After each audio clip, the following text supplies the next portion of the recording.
Hey everybody, it's your girl, author Cece Monet, Webisode number 2. So, in this episode, I'm going to talk a little bit more about AMBW dating.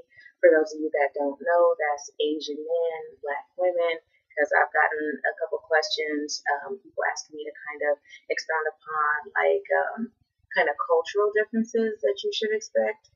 So I'll touch on that briefly in just a second. And then the other thing that I'm going to talk about is just basically like relationship tips, kind of food for thought, particularly for African American women as you're out in the world dating. So first up, AMBW dating continued.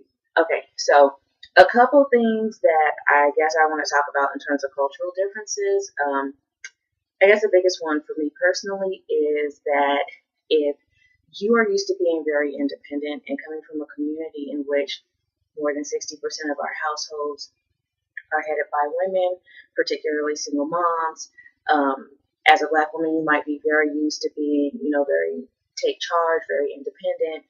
You take care of your household, you take care of your family, whether or not you have children, you take care of things at work. And so if you're that person that's constantly used to being in the driver's seat, literally and figuratively, then dating Asian men may be difficult for you. You may find that it's not exactly what you're used to. So, in terms of those kind of expectations, like just know, for example, with a couple of the Asian guys that I've gone out with, it's like, oh, do you want me to drive or do you want me to meet you there? And it's like, no, I'm driving. Oh, you are. But you're a chain smoker and your car probably smells like an ashtray that hasn't been emptied in a year. Are you sure I can't drive? And that brings me to like another point about kind of cultural expectations. If you're going to date an Asian man, there are a myriad of Asian cultures, of course, but for the most part, if you're going to date an Asian man, whether he is first generation here, a 1.5, meaning that he was raised half overseas, half here, or straight out Asian American, second or third generation, or family's been here forever, whatever, you will probably find that he's likely to be a smoker.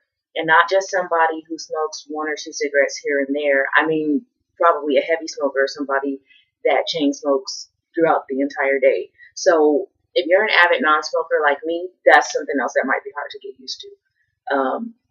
Let's see, what else? There are also some like kind of customary kind of cultural things that you'll want to get used to as well. This is why I said in my last video that if you are looking at dating an Asian man, especially if it's for the first time or you're new to kind of AMBW dating, you want to do a little bit of research because, for example, like in Korean culture, if someone hands something to you, you have to learn how to accept it with both hands. And the same, like if you're pouring a drink, especially if you're hanging out like with his family, this will probably be really important. You have to learn how to pour it two-handed and learn which hand to use and when. And so there's some kind of cultural things like that that it would be helpful for you to know. And you may also run into like kind of some language barriers too, depending upon how long the person you're dating has been here or how long his family's been here. So, that's kind of the standard stuff though to expect if you're going to date interracially, just kind of in general with people who may or may not be originally from the United States or who haven't lived here long. So that's kind of FYI stuff. Okay, so there's that. So on to the next thing I wanted to discuss with you all, which is dun-dun-dun, drum roll please. No, just kidding. But kind of relationship tips in general for Black women. I'm a social scientist. My degree is in sociology, so I've been dealing with observing people and patterns and behavior in relationships for a long time. As some of you know, I'm kind of like the self-professed like healthy relationships advocate. That's why I said, date whoever you want. Just make sure that you're in like a healthy, safe, and sane relationship because sister girls, some of us are not. Let's just keep it real. So at any rate, number one, stop, look, and listen. So in any relationship, communication is key. But one of the things that I see a lot happening with men and women in general, and I don't know if this is just kind of something that happens in dating in the United States, but one of the things that I've kind of seen is, ladies, you have to really listen to your man and understand where he's coming from. This is not double dutch. You are not just waiting for your turn to talk. Okay? No. Stop doing that. Like, really understand what he's telling you and why. Okay? Because the longer you're with somebody, the more he will tell you who he really is. If you are paying attention, you will see his true colors long before you have to like decipher it and stumble upon the truth for yourself. Here's what it really boils down to. Trust your gut instinct so that you can really, really like open up and listen to somebody.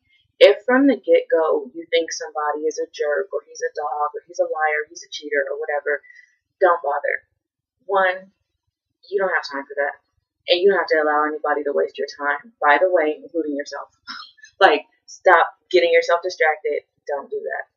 And then, two, it's just not necessary. So, stop, look, and listen. Because the more you do that, the more you'll be able to think about it, and the sooner you'll know whether or not this is somebody you want to be spending time with at all. And if he's not, make a clean break and move on to the next, because again, you don't want to be wasting your time. Kind of a caveat to that too is that you really want to be sure to be introspective. Before you get into any relationship, you have to understand what it is that you want. Who are you? What do you want? And what are you doing in that situation? So just something else to think about. Two, I know you love your girls, but stop taking advice from your girlfriends when you know that that advice is likely to be erroneous, just, straight and accurate, born out of like jealousy or bitterness because of situation she's been through or misery. Brush that to the side. If you really want to understand men, you have to start talking to men, and not just the guys you're dating, but like your family members, like your cousins, your brothers, your uncles, your dad, whoever's around you, your boys, people you grew up with, whoever's around you that will really tell you the for real truth. Because when it comes to like really understanding the people that you want to spend your time with, potentially the rest of your life with, if you're looking at getting married, you cannot go into it without eyes wide open. Like, you have to understand what it is that you should be looking for, and you have to understand the truth. So when your boys or your family members or your pastor or whoever is trying to school you, listen and understand what he's really saying to you. Like, stop editing and filtering and just listening to what you want to hear, because you need to accept the reality of what your relationship is going to be with any of these men. So that's number two. Number three, accept reality. This is probably one of the biggest complaints that I've heard from men, and this is across the board of any color over the years, that ladies are always trying to change them. Stop trying to change them. First of all, the only person that can change that dude is him. So if he's ready to make changes in his life, he'll do that. He doesn't need you to try to initiate it for him. So that's one. Two, don't expect things, or, kind of the next part to that. Don't expect things that are unrealistic. If it's not something that you yourself are willing to do, stop expecting that he's going to do it. And as far as that goes, if it's not something that you're bringing to the table too, is it really fair or realistic to expect he's going to bring it to the table? So just to underscore that point, just accept him for who he is. Let him be him. Let him do him the same way that you're going to want him to let you breathe and do you. So that's just, kind of common sense. 4, stop trying to control him.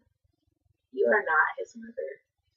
And even if you were, he's a grown man making his own decisions. It's not up to you to try to tell him what to do, how to be, how to look, how to act. Stop. Just take that out of the equation because it's just making life harder than it ever has to be. Um, it only kind of breeds toxicity in your relationship and just forms contempt. I mean, here's the deal. If you're so busy trying to subjugate him, like fall under my heel and do exactly what I said, seriously stop that. Don't do that. It just causes problems. I mean, the goal in your relationship is pretty much to complement and supplement each other, not subjugate each other, because that's one of the things that causes that tug of war, what I like to refer to as the civil war, particularly between black men and black women. We got to move away from that. So anyway, this video is starting to run a little bit long, but I will be back soon with Webisode number 3. So stay tuned.